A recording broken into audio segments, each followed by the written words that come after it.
আসসালামু আলাইকুম, কি অবস্থা সবার? আলহামদুলিল্লাহ, আমিও ভালো আছি। তো আজকে অনেক দিন পর আপনাদের মাঝে একটা ভিডিও নিয়ে আসলাম।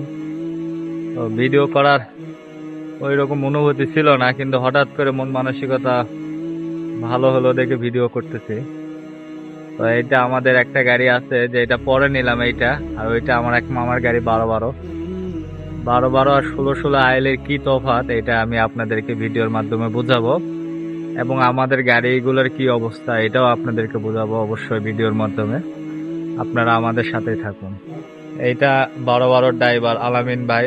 যারা যারা ভিডিও দেখবেন, এবং এনার গাড়ি হলো ওই যে, এই যে 12-12 ওইটা ড্রাইভার। ইনি, এনার সাথে যদি কোনো জায়গায় দেখা হয় তাহলে অবশ্যই মতামত এবং সম্মানজনক জানাবেন, সবাইকে সালাম দিবেন। তোমার গাড়ি নাম্বার কত কও?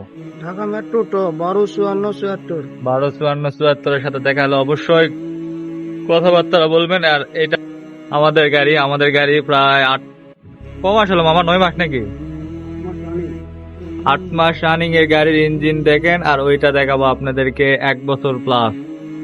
তারপর আপনারা কমেন্টে জানাবেন যে কোন গাড়িটা ভালো। এইটা আমাদের পরের গাড়িটা। এই যে ইনি আমাদের একমাত্র ড্রাইভার হেল্পার, আমাদের কোম্পানির সিনিয়র পার্সন ড্রাইভার। গাড়িগুলা ভালো করে দো।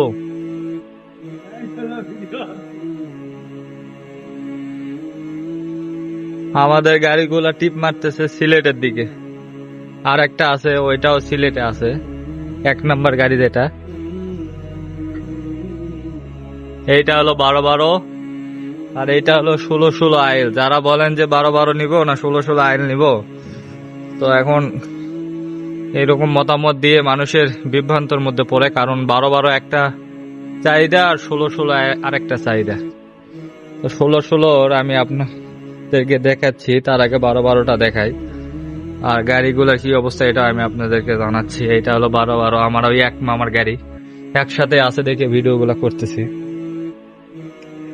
এই যে 12-12 ইঞ্জিন।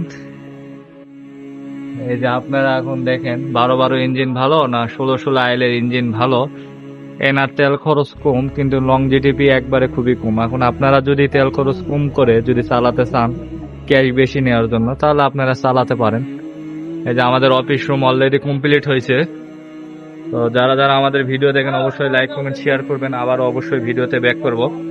আমাদের আগের গাড়িটা যেটা আছে, ওইটা মোটামুটি শেষের দিকে, কিস্তি হয়তো পরের মাসে গাড়িগুলো পরিশোধ করে দিব একটা গাড়ি। তো আর 1 নাম্বার গাড়িটা আর পাবো হলো 4 লাখ টাকার মতো পাবে। তো এই মাস গেলে আর 3 লাখ পাবে। তো পরের মাসে গিয়ে আমি একবারে গাড়িটা পরিশোধ করে দেবো 1 নাম্বার গাড়িটা। ওইটা সিলেট যাচ্ছে আম নিয়ে। আমের ভাড়া হলো 38,000। সিলেটে আমের ভাড়া হলো 38, আর আসতেছে হলো পাথর কুমিল্লাতে, এটা নিয়ে আসতেছে হলো 25-26 হাজার টাকা করে। তো সব মিলে আমাদের ঘুরে আসে ক্যাশ টিকতেছে 20,000। আর এইটা হলো ফেনী, আপ ডাউন করে কয় টাকা ক্যাশ টিকতেছে বলো? কত? 12, 13। 12,000-13,000 করে ক্যাশ টিকতেছে ফেনী ঘুরে আসে। তো আমাদের গাড়িগুলা ফেনী মারতেছে না, কারণ আমাদের গাড়িগুলা ওয়েট বেশি। এই জন্য আমরা সিলেটে যাচ্ছি। সিলেট থেকে আবার পাথর নিয়ে আসতেছি। পাথর নিয়ে আসা আমাদের ক্যাশ টিকতেছে 20,000 টাকার মতো। তা আপনারা কে কোন এলাকায় গাড়ি চালাচ্ছেন অবশ্যই জানাবেন। আমাদের গাড়িগুলো আলহামদুলিল্লাহ ভালো চলতেছে। তো আমরা মোটামুটি আমরা সামনের মাসের দিকে গাড়িটা পরিশোধ করে দেবো, আমাদের যে 1 নাম্বার গাড়িটা আছে ওইটা। তারপরে আমাদের আরেকটা গাড়ি নেওয়ার চিন্তা ভাবনা আছে। এটা কি নিব আপনাদের মতামত অবশ্যই জানাবেন। 16-16 আইএল অথবা বাস অথবা 12 চাকা নেওয়ার চিন্তা ভাবনা আছে। কিন্তু 12-12 নেওয়ারও চিন্তা ভাবনা আছে, কিন্তু ওইভাবে নেওয়ার পরিকল্পনা নাই। দেখি কি নেওয়া যায়। তো অনেক দিন পরে আপনাদের মাঝে ভিডিও নিয়ে আসলাম। সবাই এখানে কাজে কর্মেই ব্যস্ত আছে। তো আমের সময় আমই মারতেছে আমাদের এই এলাকা থেকে।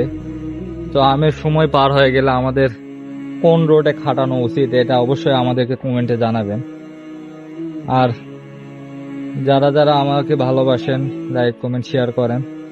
আমার বাস্তব অভিজ্ঞতা থেকে আমি আপনাদেরকে পরামর্শ দেওয়ার চেষ্টা করি। আপনাদের ভালো লাগলে আমার পরামর্শ ইউজ করবেন, না লাগলে করার দরকার নেই ভাই। এই যে আমাদের এটা গ্যারেজ, আমাদের অফিস রুম অলরেডি আমি আপনাদেরকে দেখাবো। তো আপনাদের দোয়ায় গাড়িগুলো আমাদের ভালোই চলতেছে। সিলেট রোডে চলতেছে, ব্রাহ্মণবাড়িয়া রুট খারাপ, তাও চালাতে হচ্ছে। কিন্তু 12 মনে করেন যে চালাচ্ছে হলো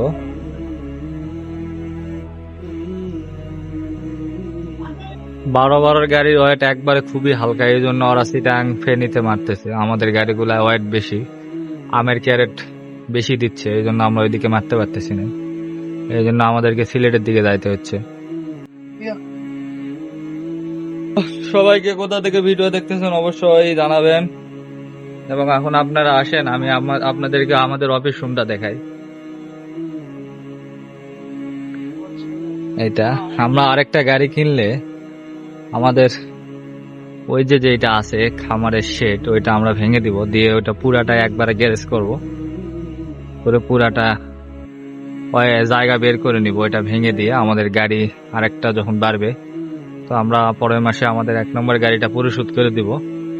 দেওয়ার পরে আমরা আরেকটা গাড়ির চিন্তা ভাবনা নিব। এইটা আমাদের অফিস রুম, এটা আপনারা দেখছেন আগে।